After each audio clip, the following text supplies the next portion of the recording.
নমস্কাৰ বন্ধু বান্ধৱীসকল, সকলোকে আন্তৰিকতাৰে মই স্বাগতম জনাইছোঁ মোৰ বিনীতা আছাম চেনেলটোলৈ।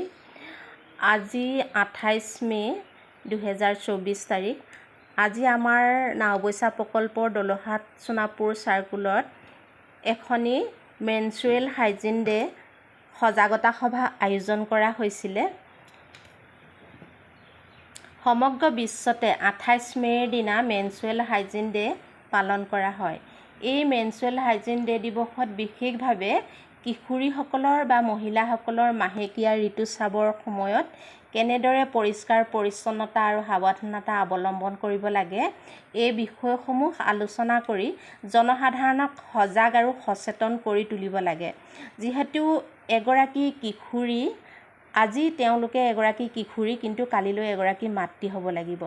মাতৃ হ'বলৈ যাওঁতে তেওঁলোকে নিজৰ স্বাস্থ্য সুস্থ আৰু সবল, শাৰীৰিক অৱস্থা সুস্থ হ'ব লাগিব, কাৰণ তেওঁলোকে এটা সুস্থ সবল শিশু জন্ম দি সমাজখন এটা ভাল পৰিৱেশৰ সৃষ্টি কৰিব লাগিব। গতিকে আমি এই কিশোৰীসকলক বিশেষভাৱে সচেতন কৰি তুলিবলৈ মাতৃসকলো সজাগ হ'ব লাগিব।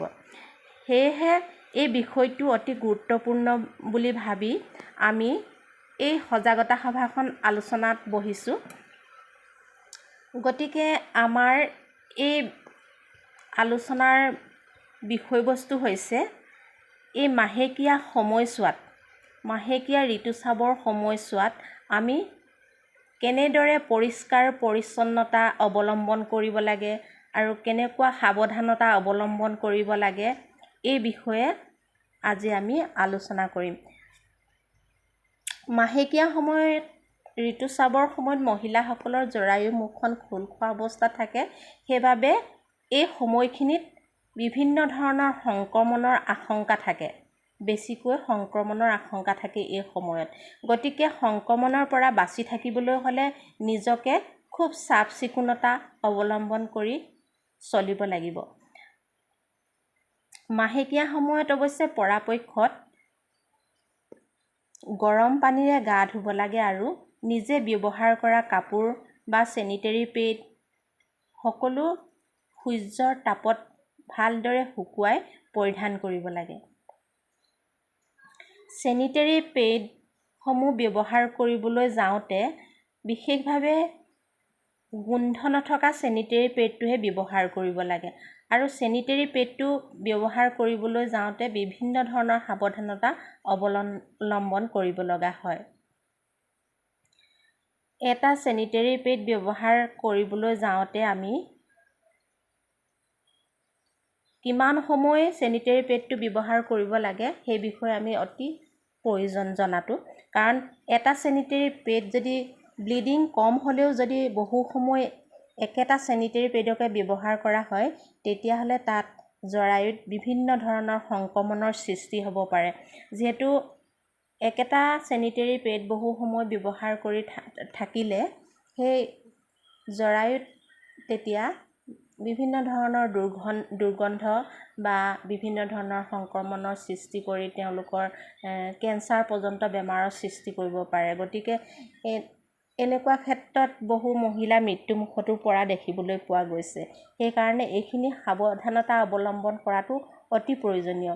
আমি বিশেষভাৱে এই চেনিটেৰী পেডসমূহ খুব বেছি 4 ঘণ্টাৰ ওপৰত ব্যৱহাৰ কৰিব নালাগে। প্ৰতি সময়ে সময়ে আমি চেনিটেৰী পেডবোৰ চেঞ্জ কৰি থাকিব লাগে আৰু এই চেনিটেৰী পেডবোৰ ব্যৱহাৰ কৰাৰ পিছত য'তে ত'তে পেলাই পৰিৱেশটো বিনষ্ট কৰিব নালাগে। এইসমূহ সোনকালে পচি নাযায় বা পুতি থ'লেও পচি নাযায় আৰু এই পেডসমূহ য'তে ত'তে পেলাই দিলে প্লাষ্টিকৰ নিচিনা পদাৰ্থ থাকে তাত, সেইটো কাৰণে এইখিনি বস্তুৱে এই পৰিৱেশটো বিনষ্ট কৰে। গতিকে এইখিনি জুই লগাই পুৰি পেলোৱাটো অতি প্ৰয়োজন। সেইবাবে সকলোৱে এই পৰিৱেশটো ভাল ধৰণে ৰাখিবলৈ হ'লে আমি এই ব্যৱহাৰখিনি আমি জানিব লাগে। বিশেষভাৱে এই পেডতকৈ, চেনিটেৰী পেডতকৈ মেনষ্ট্ৰুৱেল কাপটো অতি সুবিধাজনক, কাৰণ এই মেনষ্ট্ৰুৱেল কাপটো একেটা মেনষ্ট্ৰুৱেল কাপেই পৰিষ্কাৰ পৰিচ্ছন্নতাৰে ৰাখি ধুই পখালি ভালদৰে ভাল ব্যৱস্থা কৰি ৰাখিব পাৰিলে এইটো কেইবা বছৰলৈও একেটা মেনষ্ট্ৰুৱেল কাপে ব্যৱহাৰ কৰিব পাৰি। গতিকে এইসমূহ ব্যৱহাৰ কৰাটো প্ৰয়োজন, কিয় আমি আজিকালি বিভিন্ন কামত আমাৰ ঋতুস্ৰাৱৰ সময়তো যাব লগা হয়। গতিকে এইবিলাক ব্যৱহাৰ বিষয়ে বিশেষকৈ আশাসকলৰ পৰাও আপোনালোকে জানিব পাৰিব। এই বিষয়ত সকলো সজাগ হওক, ঋতুস্ৰাৱৰ সময়ত ল'ব লগা সাৱধানতা অৱলম্বন কৰক। আজিৰ কিশোৰীগৰাকী যিহেতু কাইলৈ এগৰাকী মাতৃ, সুস্থ সবল শিশু জন্ম দিবলৈ হ'লে কিশোৰী অৱস্থাৰ পৰাই তেওঁলোকে দেহৰ প্ৰয়োজনীয় আইৰণ, ফলিক এচিড, ভিটামিন সকলো পাব লাগিব। গতিকে ঘৰুৱাভাৱে বাৰীতে পোৱা বিভিন্ন থলুৱা খাদ্য, কাচকল, কলডিল ইত্যাদি ধৰণৰ খাদ্য কিশোৰীসকলক খোৱাৰ অভ্যাস কৰিব লাগে।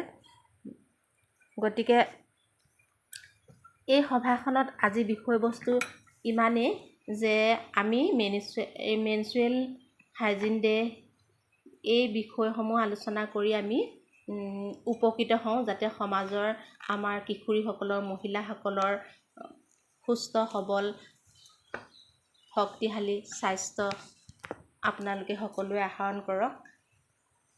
বিশেষভাৱে আজি এই বিষয়টোৱে আলোচনা আছিলে। গতিকে আজি ইমানতে এই মোৰ ভিডিঅ'টো সামৰণি মাৰিছোঁ।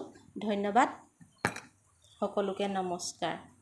সকলোকে নমস্কাৰ জনাই পুনৰ এটা নতুন ভিডিঅ' আপোনালোকলৈ আগবঢ়োৱাৰ আশাৰে সামৰণি মাৰিছোঁ। ধন্যবাদ।